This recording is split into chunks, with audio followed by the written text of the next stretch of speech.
আওয়ামী লীগ যে গতিতে মানুষের হৃদয়ে আবার প্রবেশ করছে, আওয়ামী লীগের সমর্থকদের কথা বলছি না, সেটা তো সবসময় ছিল, কিন্তু বাংলাদেশের সাধারণ মানুষের মনে প্রধানমন্ত্রী শেখ হাসিনা যেভাবে আজকে গেঁথে যাচ্ছেন, সেই প্লাবন আপনি ঠেকাতে পারবেন না তারেক রহমান।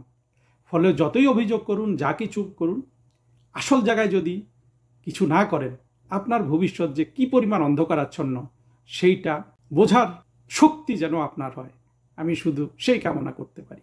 পৃথিবীতে কোনো ন্যূনতম বোধ জ্ঞান বুদ্ধিসম্পন্ন দেশে তো তারেক রহমানের প্রধানমন্ত্রীর পদেই ফিরে আসার কথা নয়। এই একটা নির্জীব শ্রেণীর কিন্তু তারেক রহমান কিন্তু নেতা। ফলে তারেক রহমানের পক্ষে এই ধরনের নির্বাচনে ক্ষমতায় এসে টিকে থাকা মোটেই সম্ভব নয়। এই অনুভবটাই কিন্তু তারেক রহমান পাচ্ছেন। তারেক রহমান জানেন ভেতরে ভেতরে যে তিনি টিকবেন না। সুতরাং তারেক রহমানের শঙ্কিত হওয়া, তার নিজের ভবিষ্যৎ নিয়ে, রাজনৈতিক ভবিষ্যৎ নিয়ে, তার দলের ভবিষ্যৎ নিয়ে শঙ্কিত হওয়া খুবই স্বাভাবিক। এবং সেই কথাটাই তিনি প্রকাশ করেছেন যে এনসিপি জামাত জোট আওয়ামী লীগের সাথে এখন হাত মিলাচ্ছে। তারেক রহমান বাংলাদেশের সবচেয়ে দুর্বল একটা সরকার পরিচালনা করছেন। তারেক রহমানের যে রাজনৈতিক দল বিএনপি, তার বাংলাদেশের অর্থনৈতিক উন্নয়নের কোনো ধরনের আপনার দৃষ্টান্ত নাই। কোথাও দেখাতে পেরেছে যে শেখ হাসিনা $1 পাচার করেছে? আমরা রাজনৈতিকভাবে ধ্বংস করব, চেতনাগতভাবে ধ্বংস করব। সেই ধ্বংস হওয়ার আগে কিন্তু বিএনপির জন্য এত বড় আশঙ্কা আর তৈরি হয় নাই।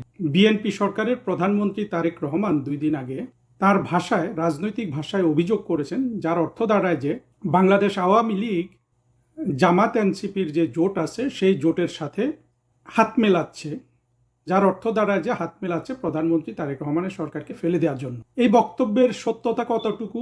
ইতিমধ্যে অনেকেই বলছেন যে তারেক রহমান সাহেব আতঙ্কে আছেন তার সরকারের ভবিষ্যৎ নিয়ে, সেই জন্য তিনি এই কথা বলেছেন সেটা। এবং তার সাথে আমি একটা জিনিস এখানে বলতে চাই, তারেক রহমানের আসলে কি করা উচিত ছিল বাংলাদেশের রাজনীতিতে, সেটা আগে খাপছাড়াভাবে বলেছি। এই ভিডিওতে আমি তারেক রহমানের আসলে সত্যিকারের করণীয় কি ছিল, এখনও তার সময় আছে কিনা, এই জিনিসটা একটু খতিয়ে দেখব। প্রথম কথা হলো যে জামাত এনসিপি জোটের সাথে বাংলাদেশের মুক্তিযুদ্ধের পক্ষের একমাত্র শক্তি বাংলাদেশ আওয়ামী লীগের কোনো ধরনের জোটবদ্ধ হওয়া, কোয়ালিশন করার সুযোগ আছে কি?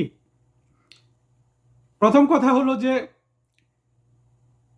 বাংলাদেশের যে স্বাধীনতা বিরোধী শক্তি, যাদের মূল ভারকেন্দ্র হলো জামাতে ইসলামী, এবং যাদের সশস্ত্র অনেকগুলা গোষ্ঠীর একটা গোষ্ঠী হলো আত্মঘাতী জঙ্গিদের দল এনসিপি, এদের সবাইকে কিন্তু বঙ্গবন্ধু এবং শেখ হাসিনা দুটোই, আমাদের দুই নেতাই কিন্তু এরা সমাজে বসবাস করুক, তাদের সাথে বাংলাদেশের মূল ধারার একটা পিসফুল কোএক্সিস্টেন্স চেয়েছিলেন।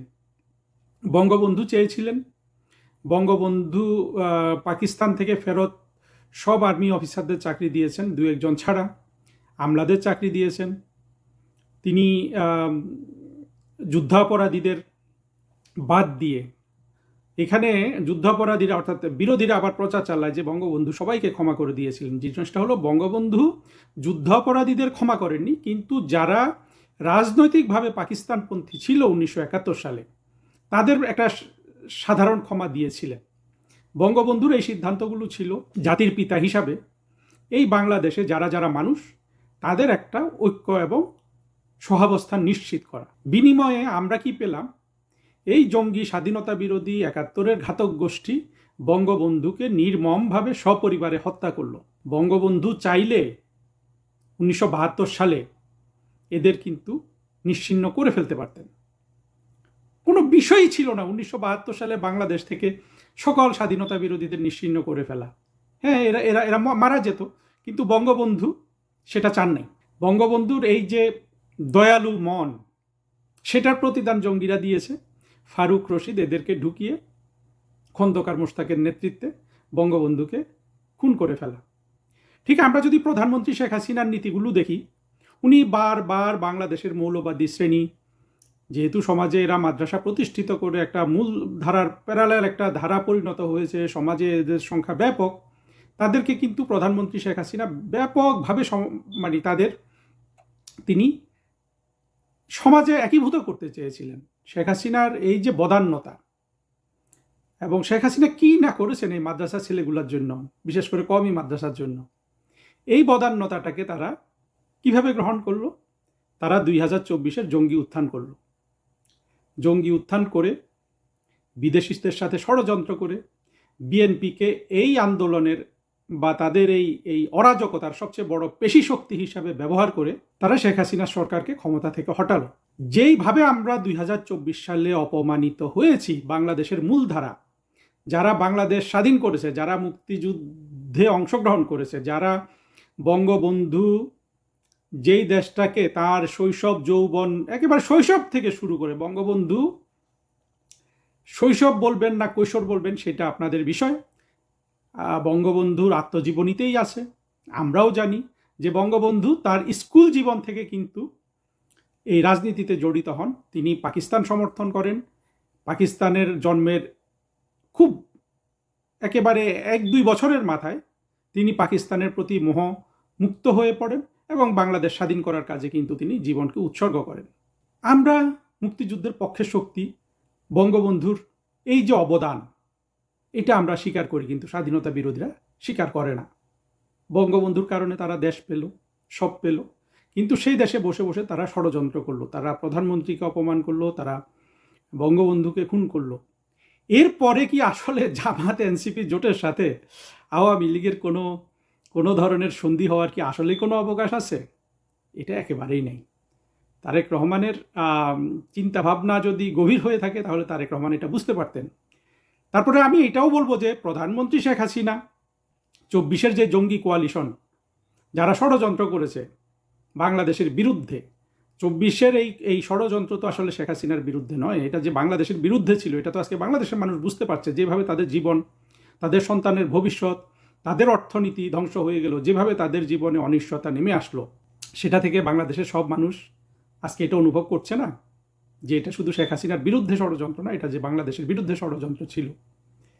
তো যারা এই কোয়ালিশন করেছিল তাদেরকে পরাজিত করার জন্য প্রধানমন্ত্রী শেখ হাসিনা যদি কোনো কৌশল অবলম্বন করেন, আমরা যারা প্রধানমন্ত্রী শেখ হাসিনার কর্মী আছি আমরা তো সেই কৌশল বাস্তবায়ন করার জন্য সবাই ঝাঁপ দেবো। সেটাতে দেবো না? অবশ্যই দেবো। আমরা জামাত এনসিপি এরা যে মূল অপরাধী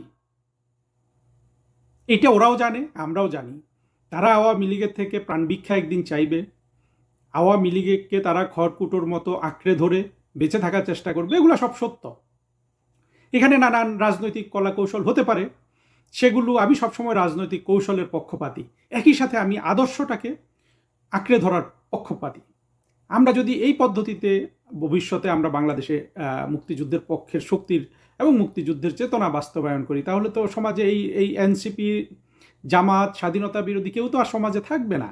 সুতরাং রাজনৈতিক কৌশল একটা জিনিস, আর নিজের মূল্যবোধ, আমাদের যে শাশ্বত মূল্যবোধ মুক্তিযুদ্ধের চেতনা, আমরা সেটা বাস্তবায়নের এবারে কিন্তু আর কোনো ধরনের আমরা ভুল করব না। আমি যে কথাটা বলার চেষ্টা করছি সেটা হলো যে তারেক রহমান সাহেবের আশঙ্কা কিন্তু বাস্তব এই জন্য যে বাংলাদেশে আগে কখনো বিএনপি রাজনৈতিকভাবে আমি বলছি না যে তাদেরকে মেরে কেটে, এটা শেখ হাসিনার নীতিও না, আমাদের মুক্তিযুদ্ধের পক্ষের মূলধারার নীতিও না, অন্যকে মেরে জবাই করে রাস্তায় মেরে ফেলে তাদেরকে ধ্বংস করব না। আমরা রাজনৈতিকভাবে ধ্বংস করব, চেতনাগতভাবে ধ্বংস করব। সেই ধ্বংস হওয়ার আগে কিন্তু বিএনপির জন্য এত বড় আশঙ্কা আর তৈরি হয় নাই, যেটা 2026-এ ইউনূস যে ষড়যন্ত্রের নির্বাচন দিল, যে নির্বাচনে ইউনূস, তারেক রহমান, খলিলের মধ্যস্থতায় একটা বন্দোবস্তের মাধ্যমে তারেক রহমান ক্ষমতায় আসলেন। কিভাবে ক্ষমতায় আসলেন? একটা নির্বাচনের মাধ্যমে, যে নির্বাচনে বাংলাদেশের মূলধারার কোনো উপস্থিতি ছিল না। আমি যখনই এই কথা বলি আমাকে একটু ব্যাখ্যা করতে হয় দুঃখের সহিত যে এই অভিযোগটা কিন্তু বিএনপিরও আছে যে শেখ হাসিনা তাদেরকে নির্বাচনে অংশগ্রহণ করতে দেয় নাই। আসল কথা, সত্য কথা হলো শেখ হাসিনা তাদেরকে নির্বাচনে আহ্বান জানিয়েছিল, তারা অংশগ্রহণ করে নাই। সেইখানে আওয়ামী লীগের কৌশল ছিল বিএনপি যাতে নির্বাচনের বাইরে থাকে বা নির্বাচনে তারা গ্রহণ না করে। কিন্তু এই কাজটা আওয়ামী লীগের যেইভাবে করেছে, একই ফর্মুলা ফলো করে যদি তারেক রহমান মনে করেন তিনি বাংলাদেশের রাজনীতিতে টিকবেন বা তার দল মনে করে, সেটার ভিত্তি কতটুকু, তার বাস্তবতা কতটুকু, তার প্রমাণ কতটুকু? তারা তো চেষ্টা করেছিলেন, 2006 সালে পেরেছিলেন, পারেননি। না পারার কারণ হলো যে তারেক রহমানের দলের বাংলাদেশের মূলতন্ত্রের সাথে যোগাযোগটা নাই। মূলতন্ত্রটা কি? মূলতন্ত্র বলতে আমি বুঝাচ্ছি আপনার সুতা, যে সুতা দিয়ে আমরা বাংলাদেশের সাথে সম্পৃক্ত হয়ে আছি, আমরা বলতে মুক্তিযুদ্ধের পক্ষের দল আওয়ামী লীগ, সেটা হলো আমাদের মুক্তিযুদ্ধ। তারেক রহমান তো সেই তন্তু দ্বারা যুক্ত নন বাংলাদেশের সাথে। তিনি মুক্তিযুদ্ধের কথা বলেন, মুক্তিযোদ্ধা সন্তান হিসাবে পরিচয় দেন, তার দল মুক্তিযুদ্ধের কথা বলে, এগুলো সব ঠিক আছে। কিন্তু তারা কি মুক্তিযুদ্ধের চেতনায় বিশ্বাস করেন? তারা কি মুক্তিযুদ্ধকে মনে প্রাণে গ্রহণ করেছিলেন? করেন তো নাই। এটা তাদের জন্য একটা বিড়ম্বনা। আমার সেই আলোচনা আজকের আলোচনা সেটা নিয়েও না। যেহেতু তারেক রহমান মুক্তিযুদ্ধের পক্ষে শক্তি বলে দাবি করলো, সত্যিকারের মুক্তিযুদ্ধের যে প্রাণ, যে চেতনা, যে অনুভব, যে অনুভূতি, যে ঐতিহ্য, যে ইতিহাস, তার সাথে তারেক রহমান বিযুক্ত অর্থাৎ সংযুক্ত নন। ফলে তারেক রহমানের পক্ষে এই ধরনের নির্বাচনে ক্ষমতায় এসে টিকে থাকা মোটেই সম্ভব নয়। এই অনুভবটাই কিন্তু তারেক রহমান পাচ্ছেন। আর তারেক রহমান কি শেখ হাসিনার মতো নেতা হতে পেরেছেন? হ্যাঁ, তারেক রহমান তিনি তার দলকে ঐক্যবদ্ধ রেখেছেন, তিনি বিএনপির ঐক্যের প্রতীক এগুলো, এবং তিনি বাংলাদেশের আনাচে কানাচে ভ্রমণ করে রাজনীতি করেছেন, এগুলো আমি অস্বীকার করছি না। কিন্তু 3 মাস সরকার পরিচালনা করার পর বাংলাদেশের মানুষ দেখেছে না যে তারেক রহমান সাহেব বাংলাদেশের কোনো দুঃখে কিন্তু তিনি বিচলিত হন না। তার লোকজন প্রচার করছে তিনি মানবিক সরকার গঠন করেছেন, ইত্যাদি গঠন করেছেন, কিন্তু আমরা দেখছি যে বাংলাদেশের যখনই কোনো দুঃখের বিষয় আসে সেখানে তারেক রহমান সম্পৃক্ত হতে ভয় পান। আমরা এখন শোকগ্রস্ত, বাংলাদেশের অসংখ্য দরিদ্র মানুষের সন্তানরা মরে গেছে এই হামের একটা মহামারীতে, একেবারে সম্পূর্ণ পরিহারযোগ্য একটা মহামারীতে। তারেক রহমানের কিন্তু সেখানে কোনো ধরনের সম্পৃক্ততা আমরা দেখিনি। এই দুঃখের সাথে তিনি কারো সাথে সম্পৃক্ত হন নাই। ইউনুস হয় নাই, তিনিও হন নাই। ইউনুস দেখলাম যে এর মধ্যে চীনের প্রেসিডেন্টকে শোকবার্তা পাঠাচ্ছে তাদের দেশের একটা অ্যাক্সিডেন্ট নিয়ে, তারেক রহমান পাকিস্তানে শোকবার্তা পাঠাচ্ছেন, কিন্তু বাংলাদেশের মানুষের দুঃখে এদেরকে দুঃখী করে না। এই জিনিসটা বাংলাদেশের মানুষ দেখছে না। আসলে বাংলাদেশের মুক্তিযুদ্ধের পক্ষে শক্তি ছাড়া বাংলাদেশের এই যে গরিব দুঃখী কোটি কোটি গরিব মানুষ, তাদের প্রতি সমবেদনা, তাদের দুঃখ কষ্টে সংশ্লিষ্ট হওয়ার জন্য শেখ হাসিনা ছাড়া তো কেউ নাই। এই জিনিসটা তো আমরা বুঝে গেছি, বাংলাদেশের মানুষ আজকে বুঝে গেছে, তারেক রহমানও বুঝে গেছে। তারেক রহমান বাংলাদেশের সবচেয়ে দুর্বল একটা সরকার পরিচালনা করছেন। তারেক রহমানের যে রাজনৈতিক দল বিএনপি, তার বাংলাদেশের অর্থনৈতিক উন্নয়নের কোনো ধরনের আপনার দৃষ্টান্ত নাই। তারা 10 বছর আগে ক্ষমতা চালিয়েছেন, সরকার চালিয়েছেন 91 থেকে 96 সাল, 2001 থেকে 6 সাল, 10টা বছর বাংলাদেশের অর্থনীতি স্থবির হয়েছিল। এখনও সেই স্থবিরতার মধ্য দিয়ে যাচ্ছেন তারেক রহমান, এবং এটা আরও খারাপ হবে। তখন তো সাইফুর রহমান ছিলেন, অ্যাটলিস্ট যোগ বিয়োগটা করতে পারতেন। এখন যে আমির খসরু মাহমুদ চৌধুরী এসছেন, ওনাকে আমি রেসপেক্ট করি, খারাপ কথা বলবো না, কিন্তু উনি তো যোগ বিয়োগ পারেন না, এটাও কিন্তু মনে হচ্ছে না। উনি অর্থনীতি নিয়ে যখন কথা বলেন আমরা হাসি, মানে আমাদের মতো। অবশ্য আমি তো আর অর্থনীতিতে একেবারে বুঝি না, এটা বলবো না। বিশেষ করে যারা কূটনীতির চাকরি করতে চান ভবিষ্যতে বাংলাদেশের ফরেন সার্ভিসে যারা যোগ দিবেন, আমি সবাইকে আহ্বান জানাবো যে অর্থনীতি সবসময় বুঝবেন। অর্থনীতি একটা গুরুত্বপূর্ণ জিনিস, অন্তত বেসিক অর্থনীতিটা একটা দেশের। সেসব তো আমি হিসাব নিকাশগুলো বুঝি। তো তারেক রহমানের অর্থমন্ত্রীকে তো সেই ব্যাপারে উনি যেভাবে কথা বলেন, হ্যাঁ উনি বোঝেন না, এটা বলাও আমার জন্য ঠিক হচ্ছে না। উনি নিজে ব্যবসায়ী, কিন্তু বোঝেন, এই বোঝার একটা সীমাবদ্ধতা আছে। সেই সীমাবদ্ধতা তো আমাদের পক্ষে যারা বড় বড় অর্থনীতিবিদ ছিলেন, বাংলাদেশের ডক্টর আতিউর রহমান, আমাদের অর্থমন্ত্রী মুহিত সাহেব, কিংবা যারা এই জঙ্গিরা যাকে আটকে রেখেছে অর্থনীতির প্রফেসর, আমরা দেখছি না তাদের সমান কি কেউ ইয়ের সাথে আছে, তারেক রহমানের সাথে কি আছে? নাই তো। তো তারেক রহমান দেশকে তো কিছু দিতে পারবেন না। ওনার যে স্বাস্থ্যমন্ত্রী, তার যে দুর্বলতা আমরা দেখি, কিছুই উনি দিতে পারবেন না। সুতরাং তারেক রহমানের শঙ্কিত হওয়া, তার নিজের ভবিষ্যৎ নিয়ে, রাজনৈতিক ভবিষ্যৎ নিয়ে, তার দলের ভবিষ্যৎ নিয়ে শঙ্কিত হওয়া খুবই স্বাভাবিক। এবং সেই কথাটাই তিনি প্রকাশ করেছেন যে এনসিপি জামাত জোট আওয়ামী লীগের সাথে এখন হাত মিলাচ্ছে। কিন্তু তারেক রহমান কি করতে পারতেন? তিনি এই জায়গা থেকে তিনি কিন্তু বাঁচতে পারতেন। তিনি যদি ক্ষমতা গ্রহণের পর আওয়ামী লীগের সাথে সন্ধি করতেন, আওয়ামী লীগের সাথে সন্ধি করে যদি তিনি এগিয়ে যেতেন এবং সৎভাবে যদি তিনি সেটা অনুসরণ করতেন, এবং আওয়ামী লীগ এই অবস্থায় হয়তো ছাড়টা দিত, অতীতে যেই ছাড় দেয় নাই, তাহলে কিন্তু তারেক রহমানের দল, বিএনপিও বেঁচে যেত, তারেক রহমানও বেঁচে যেতেন। তারেক রহমান তার ইগোর কারণে হোক, প্রজ্ঞাহীনতার কারণে হোক, সেটা তিনি করতে পারেননি, কিংবা অহংকারের কারণে হোক, সেটা তিনি করতে পারেননি। ফলে তারেক রহমান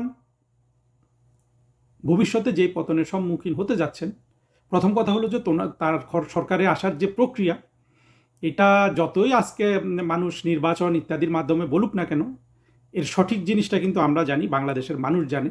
সুতরাং ওই ভিত্তিটা তার নাই। তার রাজনৈতিক দলের সাথে বাংলাদেশের মুক্তিযুদ্ধের ইতিহাসের এবং মূল্যবোধের, মুক্তিযুদ্ধের চেতনার বিরোধ আছে। এই বিরোধটাকে উনি মিনিমাম সারিয়ে নিতে পারতেন শেখ হাসিনা বা আওয়ামী লীগের সাথে একটা চুক্তি করে, যে আমরা বাংলাদেশের মুক্তিযুদ্ধের মূল ধারাগুলোর ব্যাপারে কোনো ধরনের ইয়েতে যাব না, এই বিরোধী কোনো কিছু করব না। তারেক রহমান সেটা করলে জিয়াউর রহমানকেও আমার তো মনে হয় না যে তাকে নিয়ে বিতর্ক বন্ধ করে দেয়া, অনেক বিতর্ক সঠিক, অনেক বিতর্ক ভ্যালিড। আওয়ামী লীগ আমরা যেগুলো করি, আমি ব্যক্তিগতভাবে অত করি না, আমি এটা নিয়ে উৎসাহী নই। সেখানে কিন্তু তিনি তার পিতা জিয়াউর রহমানেরও একটা ভবিষ্যৎ, অর্থাৎ ইতিহাসে তার একটা জায়গা করে নিতে পারতেন। কিন্তু বর্তমানে তারেক রহমান যে পথে যাচ্ছেন, সেখানে কিন্তু জিয়াউর রহমান তার প্রকাশ্য কর্মকাণ্ড দ্বারা বিচার করব, ফলে ইতিহাসেও কিন্তু জিয়াউর রহমানও স্থান হারাচ্ছেন। আর তারেক রহমানের তো অনেক ধরনের তার ব্যাগেজ, তার পিঠে যেসব বোঝা রয়েছে, বিশেষ করে 21শে আগস্টের গ্রেনেড হামলা সহ, সেগুলো আবার তারেক রহমানের হাতে ফিরে আসবে, ন্যায় বিচার হিসাবে ফিরে আসবে।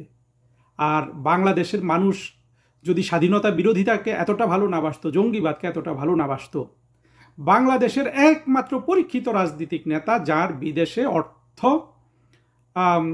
ফেরত এসছে, অর্থাৎ পাচার করা অর্থ, এই যে আওয়ামী লীগের বিরুদ্ধে অপপ্রচারকারীরা এত কথা বলে শেখ হাসিনার বিরুদ্ধে, আজ পর্যন্ত এরা এত চেষ্টা করে $1 ফিরিয়ে আনতে পেরেছে? কোথাও দেখাতে পেরেছে যে শেখ হাসিনা $1 পাচার করেছেন? বাংলাদেশে এখন পর্যন্ত যা কিছু বিদেশে পাচারকৃত অর্থ ফিরে এসেছে, তার এই পাচারকারীদের মধ্যে কিন্তু একজন তারেক রহমান আর একজন তার ছোট ভাই আরাফাত রহমান কোকো।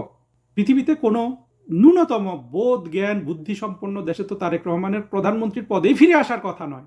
আমাদের যদি মুক্তিযুদ্ধের বিপক্ষের শত্রুকে আমরা যদি এত উপরে উঠতে না দিতাম, তাহলে তো তারেক রহমান এই দেশে প্রধানমন্ত্রী হিসাবেও ফিরে আসেন না। তো তারেক রহমান জানেন ভেতরে ভেতরে যে তিনি টিকবেন না, যার জন্য তার এই কথা। কিন্তু আমি তারেক রহমানকে আহ্বান জানাবো, এখনো হয়তো আপনার সময় আছে। আমি আপনার ভালো চাই, এই জন্য ভালো চাই যে আপনার পেছনে বাংলাদেশের অনেক মানুষের সমর্থন আছে। এই মানুষগুলো নিরীহ, এরা রাজনীতি বোঝে না, এরা বাংলাদেশের আসলে কি বলবো, যে লেখাপড়া জানতে পারে, কিন্তু মূল্যবোধের দিক থেকে, চেতনার দিক থেকে এই মানুষগুলো সবচেয়ে নির্জীব। এই একটা নির্জীব শ্রেণীর কিন্তু তারেক রহমান কিন্তু নেতা, এবং তাদের প্রতি সম্মান জানিয়ে আমি মনে করি যে তারেক রহমানের ভবিষ্যৎটা থাকুক, নিরাপদ থাকুক। সেজন্য তারেক রহমানের কিন্তু এখনও সময় আছে।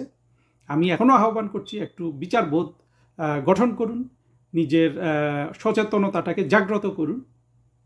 হয়তো আর এই কল আমি দিতে পারবো না আপনাকে যে আপনি আওয়ামী লীগের সাথে সন্ধি করুন।